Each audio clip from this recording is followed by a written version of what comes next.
അടിപൊളി ജോലി കിട്ടിയിട്ടുണ്ടല്ലോ, എന്താണത്? അതെ, കറന്റ് നാഷണൽ ഗ്രിഡിന്റെ ഒരു പ്രൊജക്റ്റില് വർക്ക് കിട്ടിയിട്ടുണ്ട്. ഓക്കെ, ആൻഡ് ഞാൻ യൂത്ത് മൊബിലിറ്റി വിസയിൽ വന്നതാ. അല്ല, അനുഷ്ക വന്നത് യൂത്ത് മൊബിലിറ്റി വിസയിലാണെന്ന് എനിക്കറിയാം. എന്നിട്ട് ഇത്രയും നല്ലൊരു പ്രൊജക്റ്റിലേക്ക് എൻ്റർ ആയി. അപ്പൊ എങ്ങനെയായിരുന്നു ഒരു ജേർണി? എങ്ങനെയായിരുന്നു ജേർണി? കുറച്ച് ഡിഫിക്കൽട്ട് ആയിരുന്നു, കുറച്ച് കഷ്ടപ്പെടേണ്ടി വന്നിട്ടുണ്ട്. അതിൻ്റെ പിന്നിൽ നല്ലൊരു എഫേർട്ട് ഞാൻ ഇട്ടിട്ടുണ്ട്. ഓൾമോസ്റ്റ് 6 to 7 months, ഒരു 3 monthsോളം ഞാൻ പ്രൊഫൈൽ എഡിറ്റ് ചെയ്യാനും ലിങ്ക്ഡിൻ പ്രൊഫൈൽ ഒന്ന് മോഡിഫൈ ചെയ്ത് ഫുൾ ഞാൻ സ്ക്രാച്ചിന് സ്റ്റാർട്ട് ചെയ്തിരുന്നു. UK ബേസ്ഡ് ആയിട്ട് നമുക്കൊരു പ്രൊഫൈൽ ക്രിയേറ്റ് ചെയ്യാൻ വേണ്ടിയിട്ട് നന്നായിട്ട് റെഫർ ചെയ്തു. യൂട്യൂബും പിന്നെ ലിങ്ക്ഡിനൊക്കെ വെച്ചിട്ട് നന്നായിട്ട് റെഫർ ചെയ്തിട്ട് ചെയ്തതാണ്. പിന്നെ ഒരു നാട്ടിൽ ബേസിക്കലി ഞാൻ ഇലക്ട്രിക്കൽ ഡിസൈൻ എഞ്ചിനീയർ ആയിരുന്നു. ഇവിടെ വന്നിട്ട് എനിക്ക് ആ പ്രൊഫഷനിൽ തന്നെ കയറണം എന്ന് എൻ്റെ ഡ്രീം ആയിരുന്നു. അതുകൊണ്ട്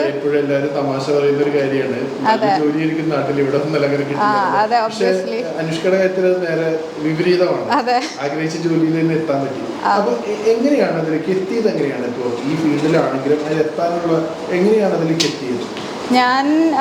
ഞാനിവിടെ വന്നേരം ഞാൻ റിസർച്ച് ചെയ്ത കൂട്ടത്തിൽ ഞാൻ ചെയ്തൊരു കാര്യമായിരുന്നു. ഇവിടെ ബേസിക്കലി ഇലക്ട്രിക്കൽ എഞ്ചിനീയേഴ്സിന് ഏത് പ്രൊഫഷനാണ് ഒരു സൈഡ് കോഴ്സ് എടുക്കണം എന്ന് എനിക്കുണ്ടായിരുന്നു.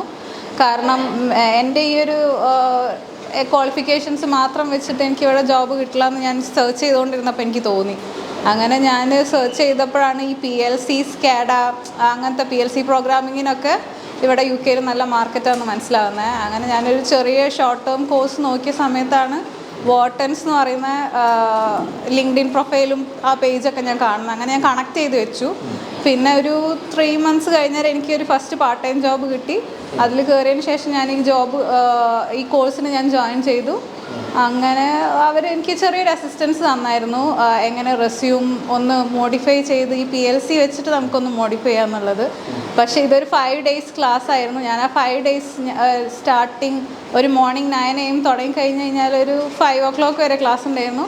ബട്ട് ഞാൻ രാത്രി മോർണിംഗ് 9 to നൈറ്റ് 9 o'clock വരെ ഞാനിത് അന്നന്ന് എടുത്ത കാര്യങ്ങൾ അന്നന്ന് തന്നെ ഞാൻ പഠിച്ചു പോകാൻ മാക്സിമം ഞാൻ ട്രൈ ചെയ്തിരുന്നു. അങ്ങനെ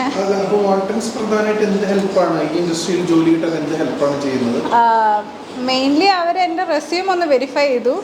ഞാൻ ഓൾറെഡി എൻ്റെ റെസ്യൂം തന്നെയാണ് ഞാൻ മുന്നോട്ട് കൊണ്ടുപോയത്.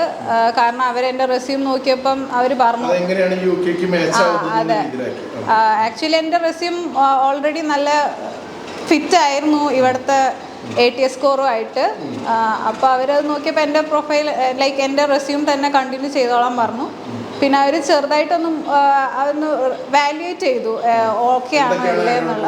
അതെ, ഒന്നും അവരെന്നെ ഹെൽപ്പ് ചെയ്തു. ഒന്ന് ലൈക്ക് ഈ PLC വെച്ചിട്ട് നമുക്ക് ഒരു ജോബിലേക്ക് കയറാൻ വേണ്ടിയിട്ട് എന്തൊക്കെ റെസ്യൂമിൽ നമുക്ക് ഇൻക്ലൂഡ് ചെയ്യാമെന്നുള്ളത് അവരെന്നെ ഹെൽപ്പ് ചെയ്തായിരുന്നു. അനുഷ്ക വർക്ക് ചെയ്യുന്ന ഒരു ഇൻഡസ്ട്രിയിലെ ഒരു ജോബ് പോസിബിലിറ്റി എന്താണ്? ഇപ്പോൾ പലപ്പോഴും പല രംഗത്ത് ഒരുപാട് അവസരങ്ങളുണ്ടാവും, പക്ഷെ അത് അറിയാതെ പോകുന്നുണ്ടാവും.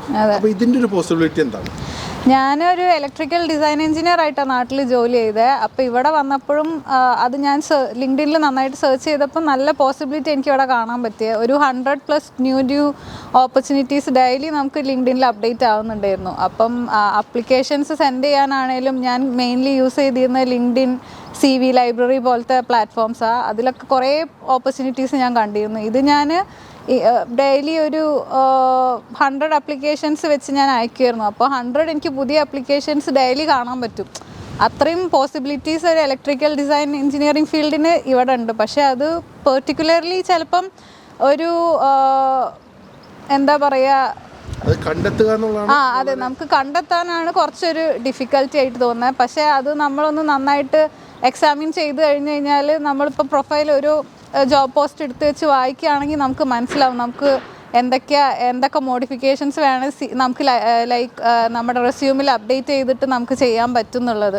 ബേസിക്കലി നമ്മൾ ചെയ്യുന്ന കാര്യങ്ങൾ തന്നെയാണ് പ്രൊഫൈലിൽ അവർ കുറച്ചും കൂടെ ചിലപ്പം വേറെ ടേംസിലൊക്കെ ആയിട്ട് അവരുടേതായ റൂൾസും റെഗുലേഷൻസൊക്കെ വെച്ചിട്ട് അവർ അപ്ഡേറ്റ് ചെയ്ത് ചെയ്യുന്നത്.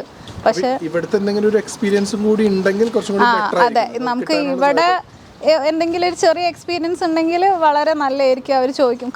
മെയിൻലി അവർ ചോദിക്കുന്നത് ഇവിടുത്തെ റൂൾസ്, ഒരു കൺസ്ട്രക്ഷൻ ഫീൽഡ് പോലെയാണല്ലോ, അപ്പം നമുക്ക് ഇവിടുത്തെ റൂൾസും റെഗുലേഷൻസും ഒക്കെ അറിയെങ്കിൽ കുറച്ചും കൂടെ നല്ലതായിരിക്കും. എങ്ങനെയുണ്ട് ഒരു സാലറി പാക്കേജും അങ്ങനത്തെ കാര്യങ്ങൾ എങ്ങനെയുണ്ട്? സാലറി പാക്കേജ് നല്ലൊരു പാക്കേജ് തന്നെ അവർ പ്രൊവൈഡ് ചെയ്യുന്നുണ്ട്. സ്പോൺസർഷിപ്പും കിട്ടാൻ ചാൻസ് ഉള്ള ഫീൽഡ് തന്നെയാണ്. ഞാനിപ്പോൾ ആക്ച്വലി എനിക്ക് ഓൾറെഡി 2 years ഓഫ് സ്പോൺസർഷിപ്പ് ഗവൺമെൻറ്റിൻ്റെ തന്നെ ഉള്ളത് കൊണ്ട് ഞാൻ അവരുടെ ഇതിലേക്ക് ഇപ്പം ഞാൻ മൂവ് ചെയ്തിട്ടില്ല. പക്ഷെ അവരെന്നോട് COS വേണമെന്ന് ചോദിച്ചിരുന്നു. പക്ഷെ ഇങ്ങോട്ട് അവർ മെയിൽ അയച്ചിരുന്നു. പക്ഷെ ഞാനത് ഇപ്പോൾ എനിക്ക് ഓൾറെഡി വിസ ഉള്ളത് കൊണ്ട് ഞാൻ അതിലേക്ക് മാറിയിട്ടില്ല. നല്ലൊരു ഓപ്പർച്യൂണിറ്റി പോകാം, അതിനുള്ള സാധ്യതയുണ്ടല്ലേ. ഇപ്പൊ സാധാരണ ഇവിടെ വരുമ്പോൾ എല്ലാവരും പറയും നമുക്ക് ഹെൽത്ത് കെയർ ജോബ് മാത്രമേ കിട്ടുള്ളൂ, എത്ര പഠിച്ചാലും നല്ല ജോബ് കിട്ടില്ലെന്ന്. അങ്ങനെയുള്ളവരുടെ എന്നോടും പലരും എനിക്കും കുറേ അഡ്വൈസസ് ഇങ്ങനെ കിട്ടിയിട്ടുണ്ടായിരുന്നു. പക്ഷേ കുറച്ച് നമ്മൾ വെയിറ്റ് ചെയ്താലും നമുക്ക് എത്തേണ്ടോടത്തിൽ നമുക്കൊരു എയിം, നമ്മളൊരു വിഷൻ വെച്ച് മുന്നോട്ട് നമ്മൾ അതിനുവേണ്ടി വർക്ക് ചെയ്യുകയാണെങ്കിൽ ഡെഫിനറ്റ്ലി അത് കിട്ടാവുന്നതേ ഉള്ളൂ. കുറച്ചൊന്ന് എഫേർട്ട് ഇടണം, കുറച്ച് നമുക്ക് ചിലപ്പോൾ വേണ്ടപ്പെട്ട കാര്യങ്ങൾ മാറ്റി വെക്കേണ്ടി വരും. അതിനുവേണ്ടി ടൈം സ്പെൻഡ് ചെയ്ത് കഴിഞ്ഞാൽ ഒബ്വിയസ്ലി നമുക്ക് എത്താവുന്നതേ ഉള്ളൂ. അപ്പോൾ ഒരു കൃത്യമായ പ്ലാനിങ് ഉണ്ടെങ്കിൽ അതിന് വേണ്ടിയിട്ട് കറക്റ്റായൊരു ട്രെയിനിങ്ങും അതിന് കൃത്യമായൊരു പാത്തിലൂടെയാണ് പോണതെങ്കിൽ നമുക്ക് വേണ്ട കറക്റ്റ് ജോബിന് കിട്ടുന്നു. അതെ, ഡെഫിനറ്റ്ലി. ഇപ്പൊ ജോബിന് കയറിയതിനു ശേഷമുള്ള ഒരു എക്സ്പീരിയൻസ് എന്താ? ഇപ്പോൾ ഇന്ത്യയിൽ എക്സ്പീരിയൻസ് ഉണ്ടെങ്കിലും ഇവിടെ വളരെ ഡിഫറെൻ്റ് ആയിരിക്കും. അപ്പോൾ അതെങ്ങനെയുണ്ട്? ആക്ച്വലി എനിക്കിവിടെ ഫസ്റ്റ് വർക്കിന് കയറുമ്പോൾ എനിക്ക് ഭയങ്കര പേടിയായിരുന്നു എന്തായിരിക്കും, കാരണം നമുക്ക് നാട്ടിലെ റൂൾസും റെഗുലേഷൻസും വെച്ച് ഇവിടെ വർക്ക് ചെയ്യാൻ ഭയങ്കര ബുദ്ധിമുട്ടാണെന്നുള്ളൊരു കൺസെപ്റ്റ് ആയിരുന്നു എനിക്ക്. പക്ഷെ നമുക്ക് ബേസിക് ഒരു നോളജ് ഉണ്ടെങ്കിൽ, ഞാനിപ്പോൾ കയറിയ കമ്പനി ആണെങ്കിലും അവർ ഭയങ്കര കോപ്പറേറ്റീവാണ്, നന്നായിട്ട് അവർ സപ്പോർട്ട് ചെയ്യുന്നുണ്ട്. അവരെന്നോട് ഇങ്ങോട്ട് അവരെനിക്ക് പറഞ്ഞതാണ് കയറാം, നമ്മൾ പഠിപ്പിച്ച് തന്നോളാം എന്നുള്ള. അവർക്ക് ആക്ച്വലി കുറച്ച് എക്സ്പീരിയൻസും നന്നായിട്ടൊന്ന് പെട്ടെന്ന് അഡാപ്റ്റ് ചെയ്യാവുന്ന ആൾക്കാരെ കിട്ടാനാണ് അവർക്ക് ബുദ്ധിമുട്ട്. അപ്പോൾ അങ്ങനെയൊക്കെ ഉള്ള ആൾക്കാരുണ്ടെന്ന് വെച്ച് കഴിഞ്ഞാൽ അവർക്ക് ഒബ്വിയസ്ലി അവർ പഠിപ്പിച്ച് തരാൻ റെഡിയാണ് ഇങ്ങോട്ടേക്ക്. ഇനിയും നിരവധി തൊഴിലവസരങ്ങളുണ്ടല്ലേ. കുറെ ആളുകളായി പറയുന്നത് ഇത്തരം എല്ലാവരും ഹെൽത്ത് കെയർ അല്ലെങ്കിൽ അങ്ങനത്തെ ഒരു ഇൻഡസ്ട്രി മാത്രമേ നോക്കുന്നുള്ളൂ. ഇപ്പോൾ ഇൻഡസ്ട്രിയൽ രംഗം, ഇൻഡസ്ട്രിയൽ ഓട്ടോമേഷൻസ്, ഇലക്ട്രിക്കൽ, അങ്ങനെയൊക്കെ ഒരുപാട് ജോലി സാധ്യത ഉണ്ടെന്നാണല്ലേ തോന്നുന്നത്? അതെ, നന്നായിട്ട് ഓപ്പർച്യൂണിറ്റീസ് ഉണ്ട്. നമ്മളത് അതിൻ്റെ രീതിയിൽ യൂസ് ചെയ്യാത്തത് കൊണ്ടാണ്.